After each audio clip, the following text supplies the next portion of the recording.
Oui, Monsieur le Président, chers collègues, j'avais l'an dernier mis en évidence votre soudaine préoccupation pour le climat et dénoncé votre stratégie politique parsemée de culpabilisation et de peur. Et je vous avais rappelé un élément essentiel, à savoir que ce n'est pas la France à elle seule qui porte le bilan de la situation climatique, puisque notre pays représente moins d'1% des émissions de CO2 dans le monde.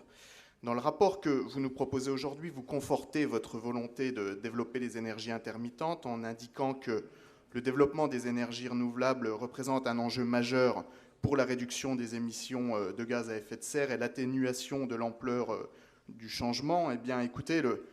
président de la Commission de régulation de l'énergie de 2017 à juillet 2022, Jean-François Carenco, n'était pas de cet avis puisqu'il a indiqué lors de son audition dans le cadre d'une commission d'enquête que le développement des énergies renouvelables ne sert pas à réduire les émissions de CO2. Une déclaration qui vient mettre fin à un mythe. En orientant vos politiques vers des énergies intermittentes aux faibles facteurs de charge, vous produisez même l'effet inverse de ce que vous mettez en avant, puisque vous entraînez des émissions de carbone supplémentaires.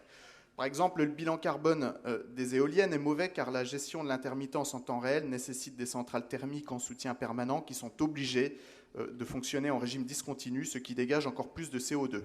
De nombreux experts alertent régulièrement sur cette arnaque écologique et pourtant vous continuez à investir dans des sociétés d'économie mixte qui accélèrent leur développement. Le département des Vosges, comme les départements de Champagne-Ardenne, est saturé par les projets éoliens. Les communes sont harcelées par les promoteurs et tous les pans de notre territoire se retrouvent progressivement recouverts par ces engins dont je rappelle qu'ils sont soumis aux caprices du vent, peu sollicités et massacrent nos paysages et la biodiversité. Et il me semble que notre région a déjà pris sa part en matière d'implantation d'éoliennes dans cette transition à marche forcée, puisqu'elle représente la deuxième région de France, avec plus de 260 parcs éoliens, répartis essentiellement en Champagne-Ardenne et en Lorraine, et constituant un véritable scandale qui a, par votre grâce, épargné le très touristique territoire alsacien. Vous êtes prêts à tout pour transformer notre territoire avec l'utopie de devenir une région à énergie positive et bas carbone d'ici 2050, en développant massivement des énergies intermittentes pas si neutres sur le plan des émissions de carbone, tout comme au passage votre soutien au projet d'autoroute A31 bis au Nord-Moselle qui générera une pollution supplémentaire alors qu'en même temps vous laissez le rail décliner. Vous cédez aux sirènes de la sobriété qui devient la réponse à tous les maux de notre société et une fois de plus vous cherchez à jouer les bons élèves quitte à dégrader le cadre de travail des fonctionnaires du conseil régional à qui vous avez baissé le chauffage, supprimé l'eau chaude dans les sanitaires, confisquer les radiateurs électriques et même supprimer une partie de l'éclairage. Et cerise sur le gâteau, vous voulez même imposer des congés aux agents de la région pour faire des économies d'énergie. Vous amplifiez un climat anxiogène alimenté par des partis politiques dits écologistes dont vous vous inspirez et vous avez dans ce rapport les mêmes méthodes que dans les précédents, à savoir jouer sur les peurs. Cela vous sert notamment pour orienter le curseur de l'acceptabilité d'énergies renouvelables de plus en plus rejetées par les Français. Et ce n'est pas les sondages que vous citez parce qu'ils sont à votre avantage qui expriment le ressenti des populations sur le terrain. Les Français en ont assez qu'on leur interdise l'accès en ville parce qu'ils roulent au diesel,